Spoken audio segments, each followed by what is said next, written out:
So we've been working together about 3 years now, Callisto and my DSO manager. Can you remember how the collaboration evolved? Well, basically, my DSO, it's 10 years old now.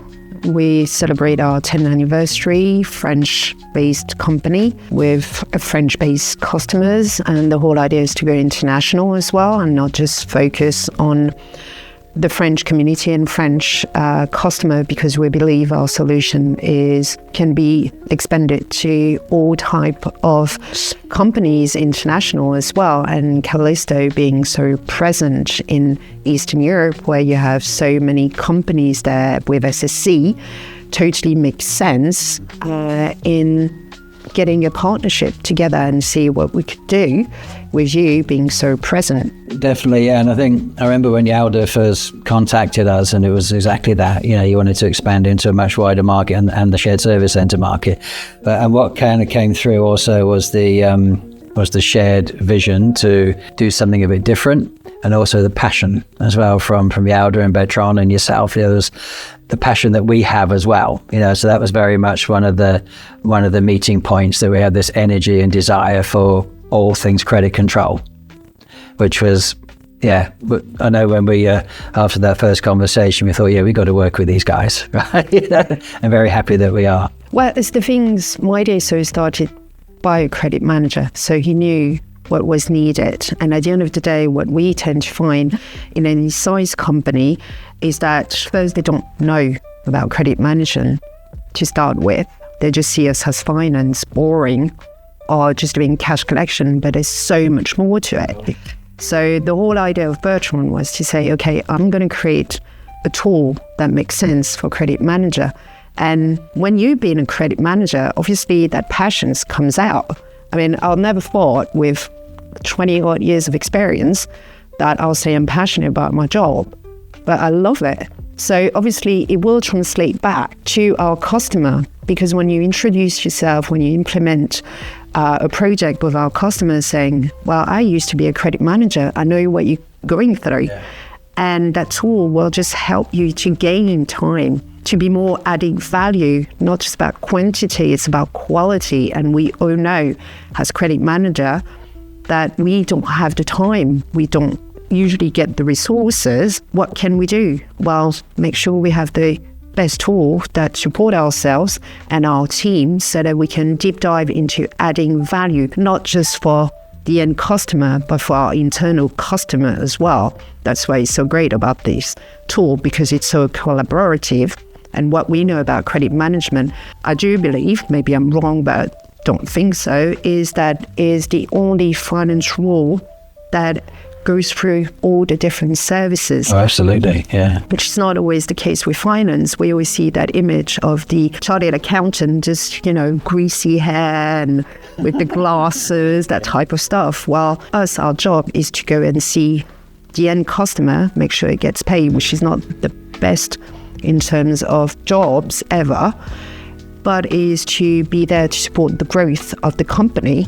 Obviously, with the internal customers, such as customer services, the sales rep, what can we do? So we're very transverse, and I think that's what shows so much about us as a community and as a company, because we used to be there, we know about it. And it's that a bit that finance people overlook. You're saying about the stereotypical accountant and so on, that when you create an invoice, every invoice is the summation of the whole point of every company existing.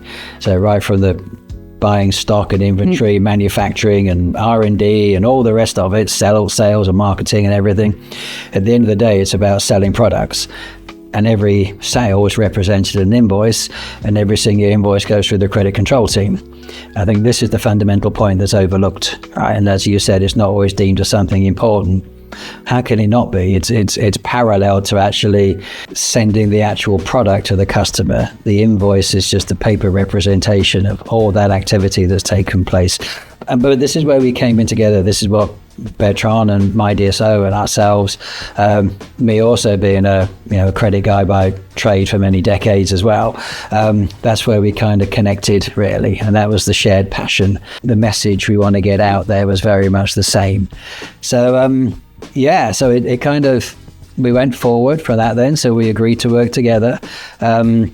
We've done a couple of webinars, which we'll talk about later. But also the first kind of major thing we did together was when you guys came to our Credit Matters 12 conference in Krakow in 2023. One of the things we always like to feature is that our partners actually bring one of their customers along. Now, in your case, in 2023, you brought along Schneider Electric. Yeah. So what do you think, with obviously Schneider's one of your main clients, what do you think made that presentation they did kind of significant? Well, it is, I think Schneider, obviously, biggest customer, multinational. We started with them and they trusted us. We've expanded. It started with one entity and after one and the other. We built that relationship. We got the feedback from them as well on what they could build with us, such as credit limits being all managed within the tool. So it does make sense to share that experience and to say, okay, we might be a French company, but we can deal with any size. And Schneider in Europe did make sense and said, they have smaller entity, they have much bigger entity, they have high volume of invoices, they have the whole risk agenda as well, which is really complicated as well for them to show, in the sense that it was quite manual, and to say that what could we do as a company to give them better support and actually have that more automated within the system. So it did make sense to have and present to the audience Schneider, because in Eastern Europe, and say, okay, we're French, but look what we can do, and we're not just there to sell you a solution, we're here as well to give you the right support, get your feedback and see how we can get that software to live and grow with you, because I think that's what's the most important. You can get any software, but what can make the difference at the minute is how you grow with your customer. What you can give them has adding value, but is to listen to them as well, to get that feedback and say, okay, maybe we can do this better. So Schneider make total sense. And to show to your community in Eastern Europe, they work with SSC as well. Maybe you like to come, we can show you, and maybe we can work together. I think, yeah, and I think that was probably one of the breakthrough moment of Schneider being a multinational shared service center. So even though they're based in Poland, right, representing many different countries from the Polish office, and also all the different facets of the order to cash cycle, so from credit risk through to collections and cash app and so on. So yeah, so it was an opportunity to showcase most of the different modules that you bring to the market, right? And it's not just, as you said before, not just a French company. This is a multinational, so it works in all the different aspects of O2C and in many different countries as well. So that's currencies and all the complexities that go with that, right? Definitely. Yeah. And then we moved on the following year when we did our conference in Prague, 2024, and then you brought along Stryker. Yes. Right. So very different business this time. So we've gone from the electronic world to the pharma and med world. So very different, but a lot of common things there as well, from sort of process and so on. Yeah. Yeah, definitely. Stryker has always done an awful lot of growth. They bought companies. So is layer after layers, and obviously it brings as well difficulties, because when you buy companies, they might not have the same issue than the others, and how you bring that together. So when Stryker came to my DSO and said, okay, we want that tool, mainly because they had a tool that it makes sense. You had the US having a different tool, Europe had a different tools with different ERP, and they said no. Now, because we're a fast-growing company, we need a tool that everyone can use that makes sense, and is not just about OTC, but is more collaboration, is how we're going to manage dispute, and having customer servicing bring into it, the salespeople bring into it, and just having one tool. Because what we tend to find, and Stryker is no different than the other, is that everybody has so many tools, and the last thing you want is to click to another software and you have to open up. Stryker makes sense is to show as well to our potential customer we don't just do Schneider, we don't just do that small company round the corner. We can do pharmaceutical, medtech. Yeah. So that's why it makes sense, is just not to show the same example, is to show that we can have different type of customer and that we can still give them the right support in a different industry that might not be risky, that can become risky, and is to show that we're different and we can handle the differences. I think the other significant thing we find from the feedback from our conferences with having Schneider and Stryker telling their stories, it's their stories and not yours, right? So they're saying what their situation was 3 or 4 years ago, let's say, like you said, many different ERPs and non-standard processes, procedures, etc. And then why they chose you in particular, how it went through implementation, and then how it is on the other side now. So now, which ultimately kind of starts to go into the return on investment and the benefits and what comes next. And I think from our audience, being particularly from Central and Eastern European shared service centres, that they value more hearing it from the horse's mouth, as it were, and not some grey-haired expert theorising at a high level and they've never actually done it themselves. You've got these people that have spent weeks and weeks and weeks and quite a few long hours probably actually putting the implementation in, right? And that's a big difference, I think. And I think that's that's something in terms of our collaboration, that we're keen to do more of, to get the people who have actually walked the walk to tell the stories, right, and to share their experiences. Yeah, definitely. I mean, for us, having our customer is precious.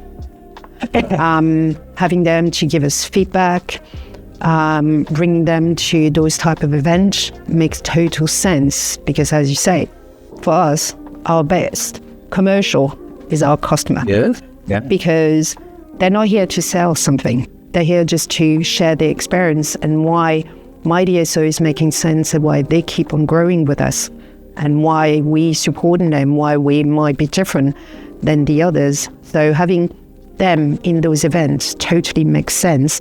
And because they can share the experience, usually what tends to happen, and it's complicated to change software. And any type of software, it can be an ERP. You're like, do I really want to change? Am I taking a risk? There's a cost behind it. So they need to have that shared experience and say how they lived through that and said, well, actually, it wasn't that bad. It was quite easy. A couple of points I want to bring up on that. First one was with both the companies we mentioned and indeed others, what is the main kind of catalyst that gets people to pick up the phone and call you, say, I got this problem? What is that typical problem that's driving the inquiry to you? What you found in credit management, any size of companies, is they don't have the sort of higher picture of the figures. I mean, they know they need to get the cash. As we say, cash is king, even more so with the financial environment we live through. That's important. But they tend not to have a real overview of OTC because you have bits and bobs. I mean, everybody knows about CRM, Power BI, Salesforce, but how do you bring them together? And that's usually the first thing they see, is that we don't have that bigger picture. But at the same time, I can scroll down to the details of my customer invoice. So what you tend to find is software will have one or the other, or sometimes none. And our customer has to say, our biggest salespeople. Why? Because when they start using it in one company and they move on to another company, they'll be like, I want my DSO. I want that, yeah. Yeah, and they show it to their new management and they're like, oh God, yeah, that's what we wanted for years. Having that global view, we don't.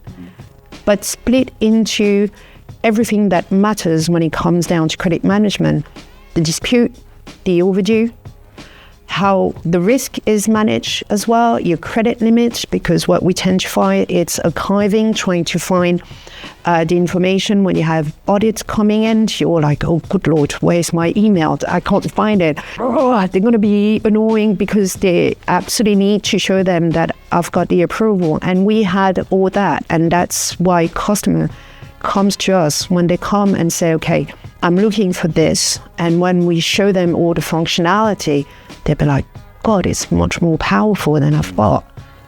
And it comes back to what I said. We were credit managers. And I think deep inside we still are. Oh, yeah.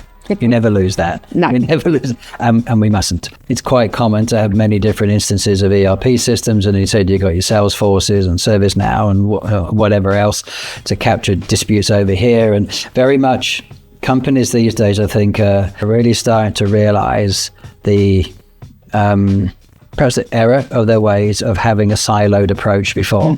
You know, the cash over here and collections there and credit risk there and disputes there, and all not really working together. And so, as I said, because now interest rates are high, and thankfully again, cash is king again. It always should be, but thankfully it is again. The office of the CFO is now saying, I can't actually see what I'm managing here. They should have been asking that question before, but hey ho, they are doing it now. So it's that drive, isn't it? To know what actually am I dealing with here? You know, and then now starts to see through the dashboards like, wow, we've got 77% overdue. I didn't know we had that. So then you start doing something about it, right? Which cascades all over to quicker dispute resolution, and that's where the visibility of my DSO comes in. Moving on to the next bit, then, one of the first webinars that we did together, and this was absolutely inspired from Yalda in particular, I have to say, in your team, coming up with this concept and the subject. We described this webinar a couple of years ago of democratization in credit management. I thought that was a brilliant idea. So when you guys were putting that together, what was your thinking behind that? To just give them actually the tools and the means to their job. As I said, credit management is quite recent, but some of them been doing that for 40 odd years, is to give them, that's what I mentioned, but is mainly to how can we give them a way of doing their job better and to give them the right tools, so give them the means. And that's what we did, John Ford did with the car. Yeah. Well, we did the same thing with credit management by giving them the right tool and said, actually, I didn't think I could do that. Well, now that tool is going to help you to actually think, okay, we didn't have a risk, but because they have that functionality, maybe we should think that through. And that's why a credit manager should do it. It's not just about collecting the cash. It's about managing its risk and saying, does it make sense for me to sell on to that customer? If I do, because I want to support the growth of my sales and my company, what risk am I taking? So it's to give them those tools that they didn't have to be able to take possession and empowerment of credit management. That's what we tend to find that is complicated, as we mentioned. I mean, before it was Excel sheet, and you compile everything at the end and you're like, good Lord, I don't remember even what I put. And it's an image at a certain day. While with us, they have real-time information. And that's what democratization is all about, is give them that view straight away. So I agree with that yes, it empowers people to be able to be more reactive and proactive rather in what they do.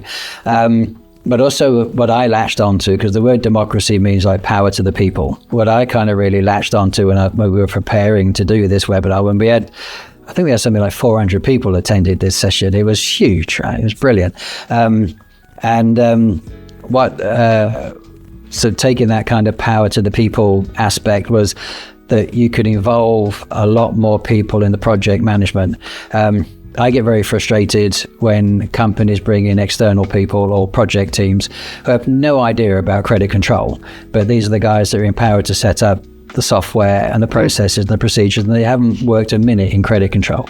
And I always think that's such a missed opportunity that your cash allocation clerks, your collection people, your dispute people, they can be preparing all the data, all the analytics, there's parts of the project management. It's their job, so they know how many remittances they have. They know where they come from. They know how many disputes and reason codes. And just by producing simple analytics like that as part of the project, they're now engaged in the project. It's not just somebody comes from head office and, as I describe it sometimes, Superman outfit, and I know best, and then they go away and just leave a load of carnage behind. That if you can involve as many people as possible and explain why, tell me how many remittances you got, how many come by check, how many come by wire transfer, how many are whatever different payment method. And so you're part of this project, and keep them involved in how their little section of analytics goes into the project. That's how you get buy-in into what it is you're doing. That's how you get much better responses, because people can comment and be encouraged to comment. That's how you get talent retention as well, because they're part of something. It's in Maslow's hierarchy of needs. You don't have to go far to say, then actually, and then they can see how it comes out. I was part of that. I did that bit, the cash app bit, I was part of that, or the collections module. And that's what I really liked about that democratization side of things. And I don't think, personally, even though that was a couple of years ago, I think that message was relevant 100 years ago, and I think that message will be relevant in 100 years' time. I really don't think that's changed at all. How are you seeing it? Technology, last 2 or 3 years now, with AI now bandied around as the latest phrase. How are you seeing things? Do you still think this democratization element is still relevant? Yeah, and will be, as you say, it will be for years. How do we give the means to access to the right tool to be able to do their job properly? Feels that there's not just about quantity, it's about quality, and that's why AI is great about that. But for us, we posed and say, okay, what does that mean? Because everybody puts too many definitions. And the great thing in marketing was, I put AI. Is it real AI? What does it mean? Yes. How do you follow this through? So that's why my DSO posed and said, okay, what we're going to put against it, we need to think it through. Well, now we have 10 years of experience. We'll get someone who knows about AI, who loves the subject, get the feedback from our customers, and say, okay, how are we going to bring that back, that it does make sense to our customers, how we can gain more time for them. That can be 5, 10, 15 minutes. And that's why we really think it through, and we always take the feedback as well from our customer.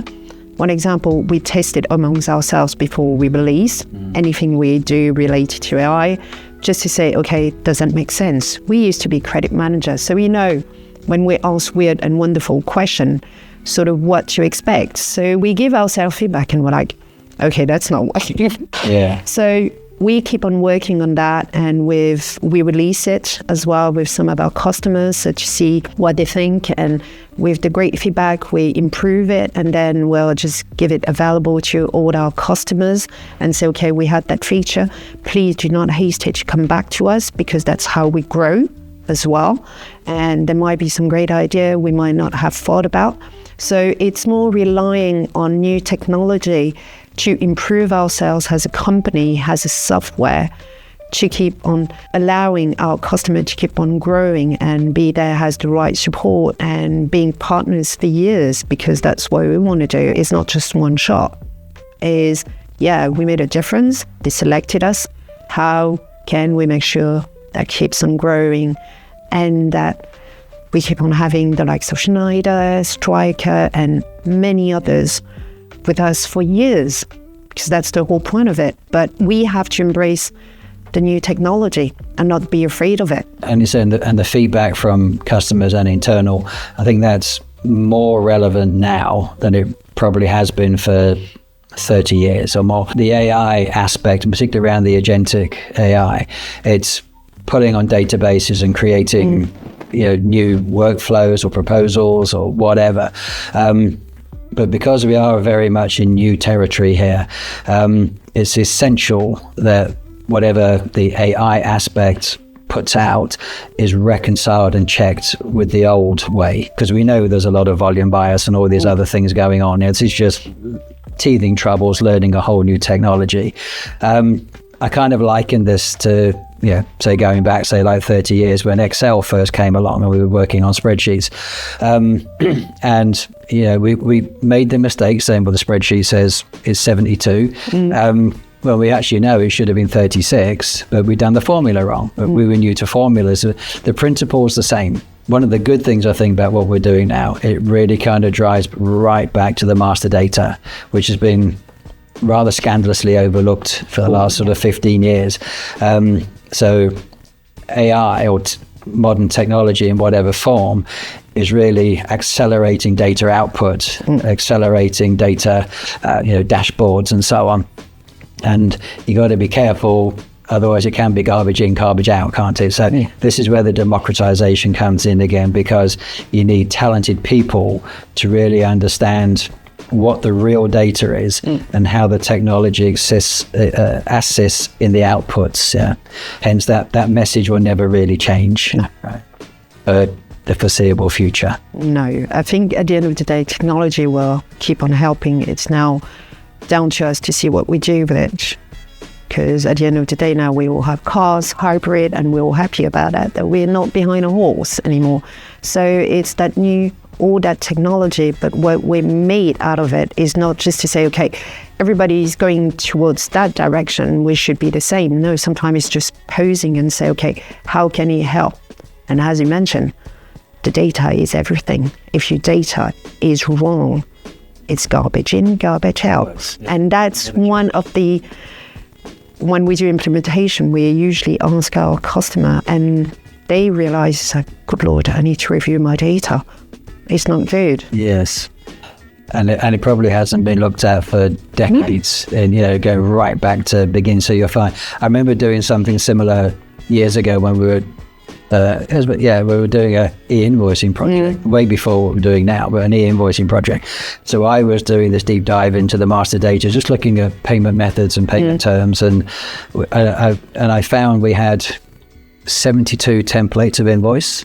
Can you believe it's possible to, address should go here, VAT and whatnot goes down here, right? 72 versions of invoices for the different business units, 240 payment terms, and about 15 different payment methods. And nobody had ever looked, and the payment terms were largely just variations. You had like net 30 plus 3, net 30 plus 4, net 30 minus 2.5%, all this.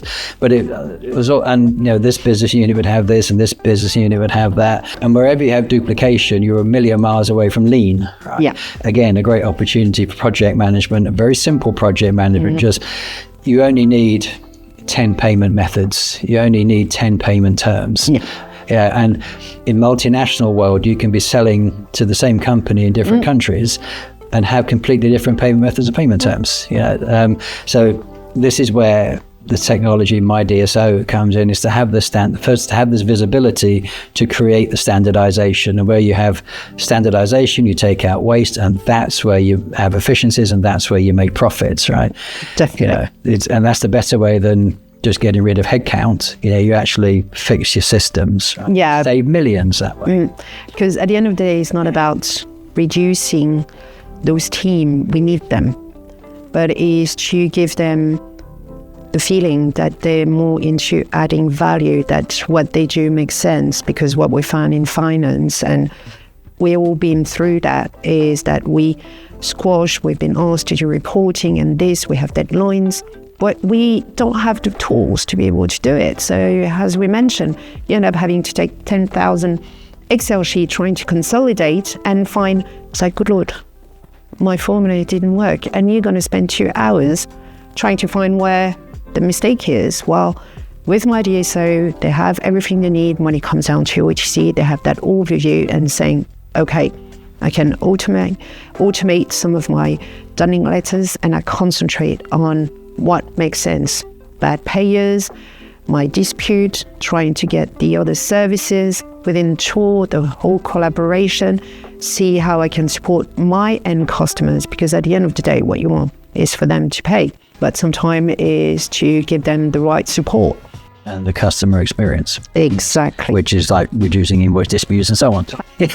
So, indeed. So, where do you think where are we going next as a partnership, Callisto and my DSO manager? What do you see coming up next? Well, definitely, as you mentioned, those little coffee talks. Oh yeah, so coffee clubs and credit. Yeah.